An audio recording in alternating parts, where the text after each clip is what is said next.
வேலையை முடிச்சுட்டு வீட்டுக்கு வர ஹீரானுக்கும் ஷோவானுக்கும் சரியான ஷாக்கு. ஏன்னா அங்க வீட்டுல ஷோவானோட எக்ஸோட தங்கச்சி வெயிட் பண்ணிட்டு இருக்கா. அவளோட முகத்துல எல்லாம் வேற சரியான காயம். அப்ப அவ ஷோவான் கிட்ட பேச வரும்போது ஹீரான் அவளை தடுத்து, உனக்கு என்ன வேணும், இங்க என்ன பண்ணிட்டு இருக்க அப்படின்னு ஆஷா கேட்டுட்டு இருக்கும்போது ஷோவான் எதுவுமே பேசாம அவங்களுக்கு ஃபர்ஸ்ட் எய்ட் கிட் எடுத்துட்டு வந்து தரான். ஹீரானும் அந்த பொண்ணை ஷோவான் பக்கத்துல விடவே மாட்டேன்றாங்க. என்ன தாண்டி ஆச்சுன்னு கேட்டா, அந்த பொண்ணோட ஹஸ்பண்ட் ஷோவான் கிட்ட காசு வாங்கிட்டு வர சொல்லி அடிச்சு அமிச்சிருக்கானா. ஷோவானோ எதுனாலும் காலையில பேசிக்கலாம், இப்ப போய் தூங்குன்னு சொன்னா ஹீரான் அவ இங்கெல்லாம் ஒன்னும் தூங்க தேவையில்லைன்ட்டு வெளியே கூட்டிட்டு போய் அந்த பொண்ணை அவங்க ஃப்ரெண்டோட ஹோட்டல்ல கூட்டிட்டு போய் தங்க வச்சிடறாங்க. அப்புறம் காலையில விடிஞ்சோன ஷோவான் ஹீரானுக்கு தெரியாம இந்த பொண்ணை வந்து பார்த்து, இங்க பாரு, என்னால முடிஞ்ச அளவுக்கு ஏற்கனவே ஹெல்ப் பண்ணிருக்கேன், இப்ப என்னோட சேவிங்ஸ் காசை உனக்கு கொடுக்கறத தவிர்த்து வேற எதுவுமே என்கிட்ட இல்லைன்ட்டு சொல்லி கொடுத்துட்டு போயிடுறான். கட் பண்ணா இங்க ஹீரான் அவங்களோட வீட்டுல கண்டிப்பா இந்த பொண்ணு மறுபடியும் ஷோவான் கிட்ட காசு கேட்டு வந்து தொந்தரவு பண்ணுவா. இப்போதான் ஷோவானு என் கூட பழசெல்லாம் மறந்துட்டு சந்தோஷமா இருக்கான். இந்த நேரம் வேற அவ அடிக்கடி வந்தா அவனோட பழைய ஞாபகத்தெல்லாம் தூண்டிட்டு இருப்பாளே, அவளை ஏதாச்சும் பண்ணி ஸ்டாப் பண்ணணும்ட்டு நைட்டுன்னு கூட பார்க்காம ஹாவுக்கு கால் பண்ணி நாளைக்கு காலையில நாம மீட் பண்ணலாம்ட்டு அவனை ஒரு ரெஸ்டாரண்ட்டுக்கு வர சொல்லியிருக்காங்க. ஹாவும் கொஞ்சம் எக்ஸைட்டடா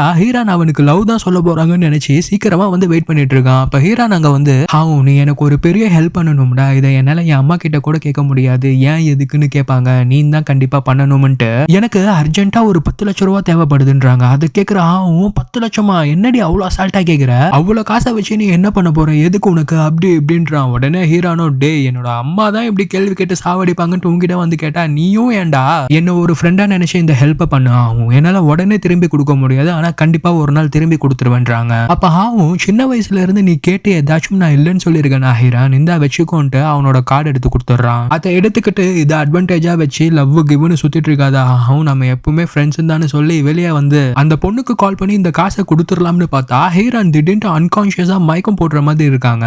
உடனே பக்கத்துல இருக்கிற ஒரு மெடிக்கல் ஷாப்க்கு போய் அவங்க வழக்கமா போடுற மாத்திரையை வாங்கி போட்டு அதுக்கப்புறம் அந்த பொண்ணுக்கு கால் பண்ணி அந்த ரெஸ்டாரண்ட்டுக்கே வர வச்சு இந்த கார்டை அந்த பொண்ணு கிட்ட கொடுத்தா அதை அவங்க வாங்க மறுக்கிறாங்க. இங்க பாரு ஹீரான், நான் ஒன்னும் அவ்வளவு மோசமானவெல்லாம் இல்ல மத்தவங்க காசுக்காக ஆசைப்படுறது, என்ன நான் போய் வாக்கப்பட்ட இடம் அப்படி பணப்பைத்தியத்துக்கிட்ட மாட்டிக்கிட்டேன். ஷோவான் கிட்டயே நான் மனசு இல்லாம தான் வந்து கேட்டுட்டு இருக்கேன். நான் அவன் கிட்ட கேட்கறேன்னா இல்லையான்ட்டு ஆளை விட்டு எல்லாம் செக் பண்றான். இருந்தாலும் நீ எனக்கு ஹெல்ப் பண்ணணும்னு நினைச்சதுக்கு தேங்க்ஸ் அந்த கார்டை ஹீரான் கிட்ட திரும்பி கொடுத்தா ஹீரான், ஏய் அந்த கார்டை நீயே வச்சுக்கோ, நான் ஒன்னும் உனக்கு ஹெல்ப்லாம் பண்ணல, சந்தோஷமா இருக்க ஷோவான் கிட்ட திரும்ப திரும்ப வந்து அவனை டார்ச்சர் பண்ணாதுன்ட்டு சொல்லிட்டு போயிடுறாங்க.